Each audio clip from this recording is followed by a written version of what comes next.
بسم اللہ الرحمن الرحیم۔ حضرت عائشہ رضی اللہ تعالی عنہا سے مروی ہے کہ نبی کریم صلی اللہ علیہ وسلم اپنے گھر والوں کو جمع کرتے اور کہتے، جب تم میں سے کسی کو کوئی غم یا تکلیف پہنچے تو وہ کہے، اللہ اللہ ربی لا اشرک بہ شیئا، اللہ میرا رب ہے، میں اس کے ساتھ کسی کو شریک نہیں کرتا۔ السلسلۃ الصحیحہ، حدیث نمبر 2740۔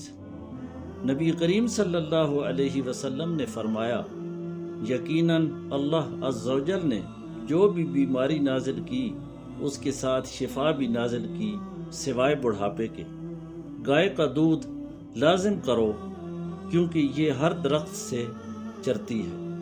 السلسلۃ الصحیحہ، حدیث نمبر 2296۔ حضرت جابر رضی اللہ تعالی عنہ سے مروی ہے کہ میں نے رسول اللہ صلی اللہ علیہ وسلم سے سنا، فرما رہے تھے، رات کو سوتے وقت عصمت سرما کو استعمال کرو کیونکہ یہ نظر تیز کرتا ہے اور پلکیں اگاتا ہے۔ السلسلۃ الصحیحہ، حدیث نمبر 2318۔ حضرت ابو ہریرہ رضی اللہ تعالی عنہ سے مروی ہے کہ رسول اللہ صلی اللہ علیہ وسلم نے فرمایا، جمع ہو جاؤ کیونکہ میں جلد ہی تمہارے سامنے 1/3 قرآن کی تلاوت کروں گا۔ جمع ہونے والے جمع ہو گئے، پھر اللہ کے نبی صلی اللہ علیہ وسلم باہر آئے اور قل ھو اللہ احد پڑھی، پھر اندر چلے گئے۔ پھر اللہ کے نبی صلی اللہ علیہ وسلم باہر نکلے اور فرمایا، میں نے تم سے کہا تھا کہ میں تمہارے سامنے قرآن کا 1/3 تلاوت کروں گا، غور سے سن لو، یہ سورت قرآن کے 1/3 کے برابر ہے۔ السلسلۃ الصحیحہ، حدیث نمبر 2737۔ حضرت ابو ہریرہ رضی اللہ تعالی عنہ سے روایت ہے کہ اللہ کے رسول صلی اللہ علیہ وسلم نے فرمایا، میری امت میں سے ایک گروہ اللہ کے احکام پر ہمیشہ پوری طرح قائم رہے گا، اس کی مخالفت کرنے والا اس کو نقصان نہیں پہنچا سکے گا۔ ابن ماجہ، حدیث نمبر 7۔ حضرت ثوبان رضی اللہ تعالی عنہ سے مروی ہے کہ رسول اللہ صلی اللہ علیہ وسلم نے فرمایا، میری امت کی ایک جماعت ہمیشہ حق پر قائم رہے گی اور اس کی مدد کی جاتی رہے گی، ان کی مخالفت کرنے والے انہیں نقصان نہیں پہنچا سکیں گے حتیٰ کہ اللہ کا حکم یعنی قیامت آ جائے۔ ابن ماجہ، حدیث نمبر 10۔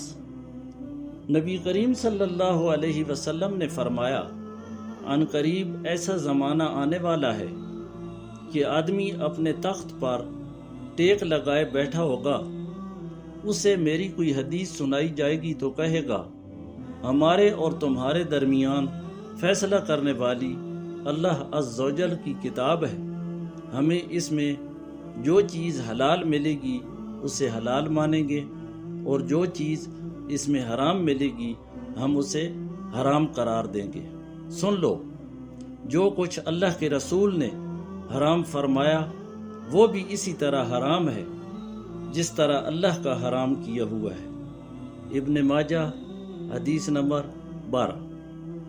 حضرت ابو رافع رضی اللہ تعالی عنہ سے روایت ہے کہ رسول اللہ صلی اللہ علیہ وسلم نے فرمایا، میں تم میں سے کسی کو اس حال میں نہ پاؤں کہ وہ پلنگ پر ٹیک لگائے بیٹھا ہو، اسے میرے احکام میں سے کوئی حکم یا ممانعت پہنچے اور وہ یہ کہہ دے، میں نہیں جانتا، ہم جو کچھ اللہ کی کتاب میں پائیں گے اس کی پیروی کریں گے۔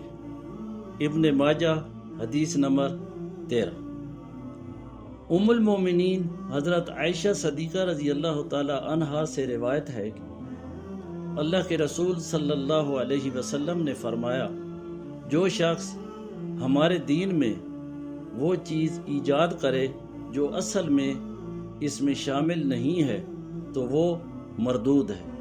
ابن ماجہ حدیث نمبر 14۔